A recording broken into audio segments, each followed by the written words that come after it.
The mecha genre is nothing new to anime. Think about all the Gundam and different shows and figurines that come from it. Shows like Eva, Darling in the Franxx, and Gurren Lagann, all being very different shows but sharing the same big-ass metal robots they stomp around in. But what if the main character, instead of piloting the mecha, was the mecha? No, not like that. Fuck. What I'm talking about is Gleipnir. Gleipnir? Huh?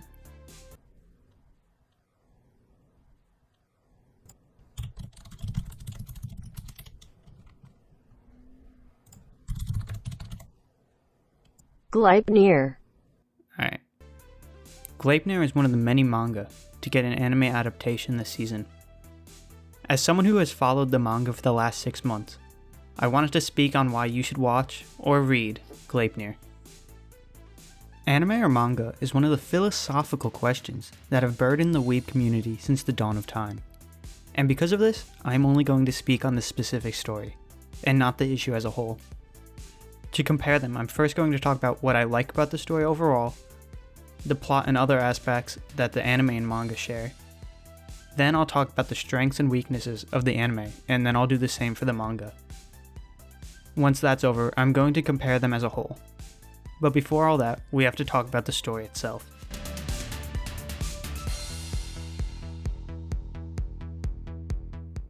Gleipnir is an action mystery seinen that centers around high schooler Shuichi. We quickly learn that Shuichi has the ability to turn into a fursuit that makes him far stronger, but he doesn't know why. Allow me to explain. So earlier in the vid, when I said he could turn into a mech, you must have imagined some guy go-go gadgeting into a big-ass robot. Now this isn't far from reality, but instead of being all metal and shiny, it's kinda gross and furry. And more akin to if Eren Yeager turned into a titan and then Mikasa got inside and piloted him around. Now back to the plot. Shuichi is forced to use his ability in order to save a girl from dying in a burning building. The girl Claire then does a 180 and uses this information to blackmail him into helping her find his sister. They learn that powers are given to those who find and use coins. From there, the story quickly turns into a battle royale of tons of different people, each with their own unique abilities and motives, trying to find coins scattered around the town. The best thing about this story is the mystery. There is always something that the characters don't understand, and as they learn more, the world becomes more bizarre, leaving more questions to be answered. Whether it be about the origin of the coins or Shuichi's past and his involvement with Claire's sister. These are all questions that keep you wanting more and wondering what'll happen next. Another strength of the story is the character design. To be more specific, the monsters. Each monster feels unique and overwhelming. It never feels like you've seen this monster earlier, and seems that the stronger the monster, the more distorted and grotesque their appearance. On top of that, no two abilities are the same, each having their own power, depending on the wielder's desire, whether it be to run fast, be the strongest, or just talk to animals. Another thing that I like is that Shuichi isn't some overpowered monster. He doesn't have some crazy get out of jail free card or an insta-kill ability. For the most part, he's weaker than the monsters he faces. The only way that he and Clara survive most situations is through fighting strategically, rather than going head to head. This is an aspect of a story that you don't see super often, and reminds me of Hunter x Hunter a bit. Despite being very strong, Gon never beats an enemy with raw strength. He either fights with others or uses a pre-planned strategy to fight. This kind of underdog but not really story, where the main character is strong but is always facing those stronger than himself, is very intriguing to watch, and allows for a lot more depth than those that have an overpowered main character. Lastly, I just wanted to touch on one of the big criticisms that I have been seeing. This being that the main character is a little wimpy bitch. This is true. However, as the story progresses, we see some real and believable character development, changing Shuichi from a wimp into someone who does whatever it takes to achieve his goals. Now onto the anime.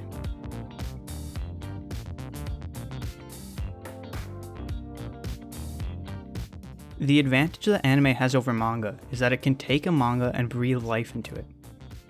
This is mainly done through movement and music. To start, the animation in the show is pretty clean. I didn't notice this until the first fight scene, but the choreography and the movement in the fight was impressive. Everything flowed well and there was a clean back and forth between the two. As for the art itself, it's nothing that original, just looking like your average anime today. But that being said, there is nothing bad to say about it either. The anime also uses a bunch of different visual effects, like a static outline for flashbacks, or the ash-like substance that Shuichi can smell. These effects are overall pretty nice and help explain what's going on to the watcher. As for the music, it's okay. The only piece that actually stuck out to me when I was watching was this dubstep-esque one. Other than that, the music just kind of felt average. On the other hand, the sound effects sounded nice, many of them were bassy and impactful. As for the voice acting, everything fits. The voices feel natural and fitting for the characters, so I have no complaints. Overall, the anime is pretty good. It follows the manga very closely, sometimes appearing like a frame-to-frame replica. But it doesn't follow the source material so strictly that it will not make changes when they think it will improve the show. There are multiple new scenes added to either add explanation or better the experience as a whole. My favorite example of this is the first fight scene. In the manga, this fight is very quick and extremely one-sided, but the anime changes where it takes place and the contents of the fight itself.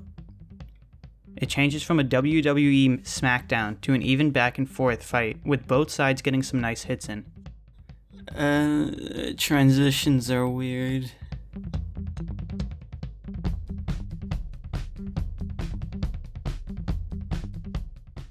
While the strength of anime lies in the animation and music, the strength of manga lies in the story, the simplicity of the art, and the depth of the plot. Therefore, the main strength of this manga I've already stated in the overall story section earlier. But on top of the great story and intriguing mystery, the art in Gleipnir is very nice. As I said earlier, the monster design is great, and this is even more apparent in the manga.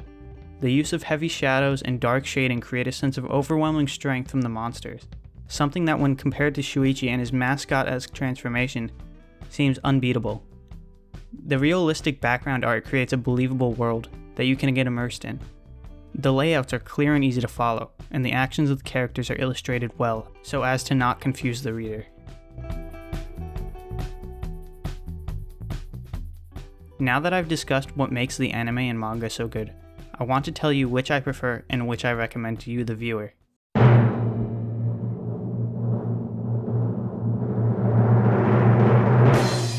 I don't know. Originally, when writing this script, I was going to recommend the manga. But as I thought about it, the additional scenes added in the anime are both very enjoyable and help explain the story. If the adaptation continues to add to the story and the fight scenes the same way they have so far, this adaptation could be great and surpass the manga. However, I still really enjoy the art style in the manga, especially for the monsters. So my final recommendation would be this. No, we're not doing that shit again. Watch the anime. If the anime leaves you craving more because of the mystery or the characters, you can jump right into the manga. On the other hand, if you don't like the anime, try out the manga, it's just as good, if not better.